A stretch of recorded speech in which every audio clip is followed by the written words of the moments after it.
अस्सलाम वालेकुम दोस्तों जी। मां आहियां तव्हांजो पंहिंजो ताज मोहम्मद। असां डेरकी खां पंहिंजे ॻोठ पंहिंजे शहर कंधकोट जे लाइ रवाना थिया आहियूं। डेरकी अचण जो मक़सदु असांजो पंहिंजो कंहिं दोस्त जी शादी में शिरकत जो हुयो। दोस्त जी शादी खां बाद हाणे असां कोई संगत सां कचहरियूं कोई संगत सां मिलणु थियो। तमामु सुठो एक्सपीरियंस रहियो असांजो अॼोको। असां हाणे वापसि पंहिंजे शहर पिया वञूं कंधकोट। हिते तमामु असांजो कुझु दोस्तनि सॼणनि सां प्यारनि सां कचहरी थी। कंहिंखे मिस बि ॾाढो कयोसीं, हर पियो निहारियोसीं त यार जेकर उहो बि हिन कचहरी में असां सां गॾु हुजे हा, पर छा कजे, शायदि उन सां असांजी कचहरीअ जो उन सां मुलाक़ात उन सां मिलणु नसीब में न हुयो। हींअर असां उबाड़े जे वेझो पहुता आहियूं। हीअ तव्हां ॾिसो हितां जो मंज़र, हितां जी एरिया। पर हितां जी ख़ासि ॻाल्हि आहे हिकिड़ी मां इहा महसूसु कई आहे, हितां जी न बल्कि पूरे सिंध जी ॻाल्हि आई आहे त असांजी सिंध जा रोड रस्ता माशाअल्लाह तमामु ई बुरा आहिनि। तव्हां सम्झंदा त मां सुठा चवंदुमि, सुठा त मां चवण त असां इहा ॻाल्हि सम्झो नाइंसाफ़ी थींदी रोड्स खाते सां। रोड सां कचे तव्हां सां ॻाल्हि पई कईसीं दोस्तनि खे मिस करण जी, त कंहिं शाइर जो हिकु सुठो शेर आहे त सॼण ऐं साणी कंहिं अणासी विसरे हैफ़ तनी खे हो वतन जन विसारियो। असां उन दोस्त खे अॼु ॾाढो मिस कयोसीं, पर मूंसां जेको मुंहिंजो दोस्त गॾु आहे उन मिस कयो या न कयो, पर मां या ॾाढो मिस कयो।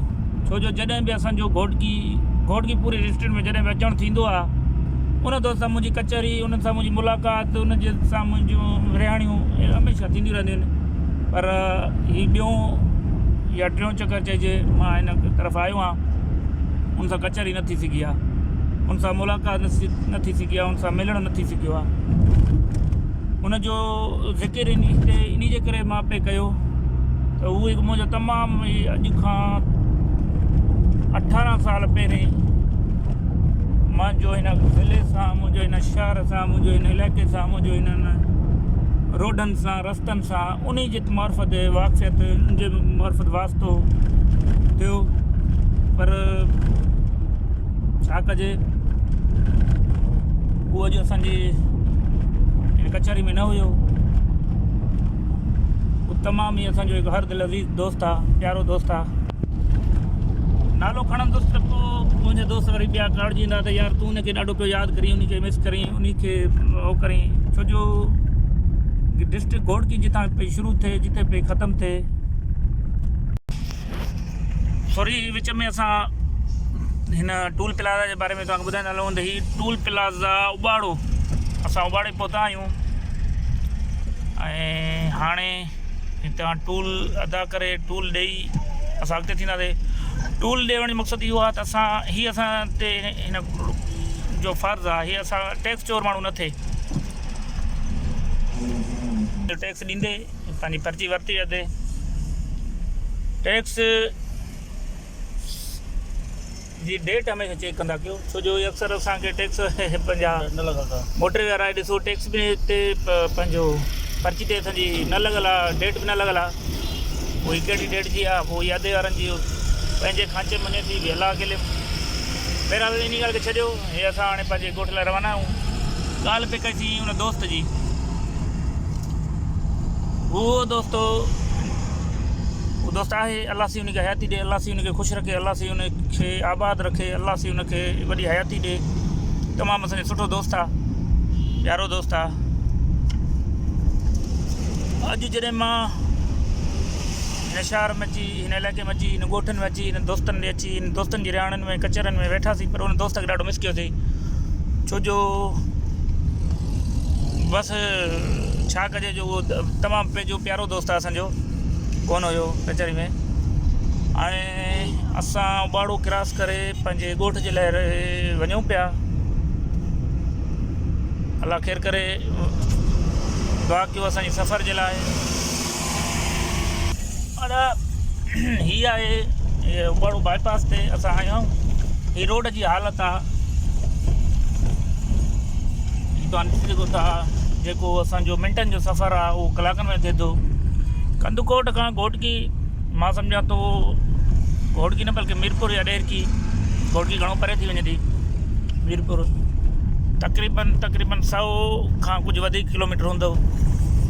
पर इहो सफ़र तव्हां यकीन कयो 3 खां 3.5 घंटा 4 घंटा बि लॻी वञनि था हिन सफ़र में, हिन रोड जी हालत, हिन रोड जे करे।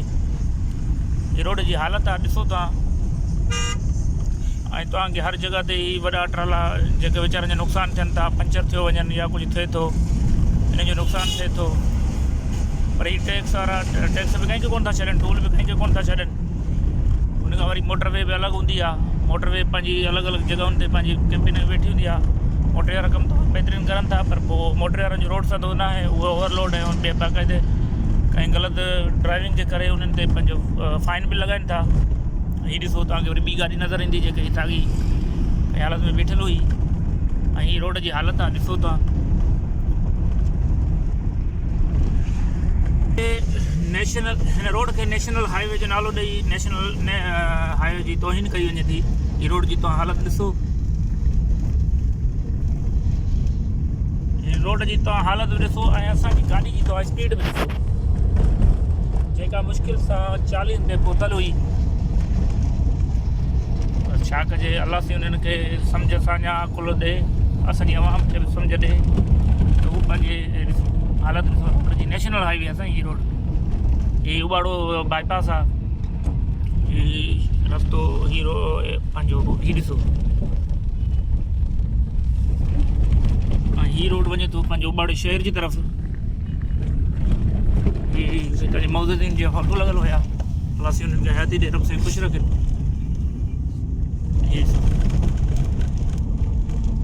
हीअ रोड आहे नेशनल हाईवे। ही खॾा हीअ ॾिसो, जिते वञी स्पीड गाॾी जो त नुक़सानु जेको थिए थो, हिन ट्रालनि जो नुक़सानु थिए थो। मां सम्झां थो हिते नई ईंदड़ गाॾी उहे शायदि ई सम्झो सही सलामत घर ते पुॼंदी हुजे।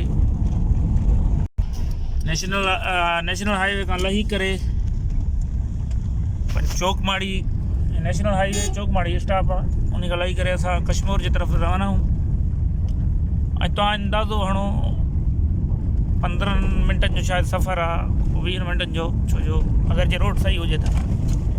उन सफ़र में असांखे हिते कलाक खां वधीक टाइम लॻी वियो पहुचंदे हिन ताईं, चौकमाड़ी ताईं, ॾेरकी खां चौकमाड़ी।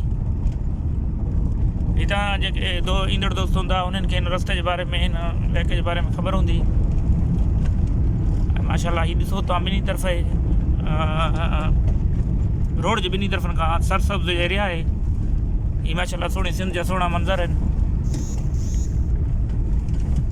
घणी दर दुआ आहे त शल ही सिंध, ही धरती, ही मुल्क पाकिस्तान आबाद शाद आबाद हुजे। ऐं माशाल्लाह असां तव्हां सां गॾु दुआ कयो त हीउ सफ़र असांजो ख़ैर जो थिए, ख़ैर सां पंहिंजी मंज़िल ते पुॼूं। तव्हां सां गॾु असां इंशाअल्लाह अॻिते वरी तव्हांखे पंहिंजो ॿुधाईंदा हलंदासीं।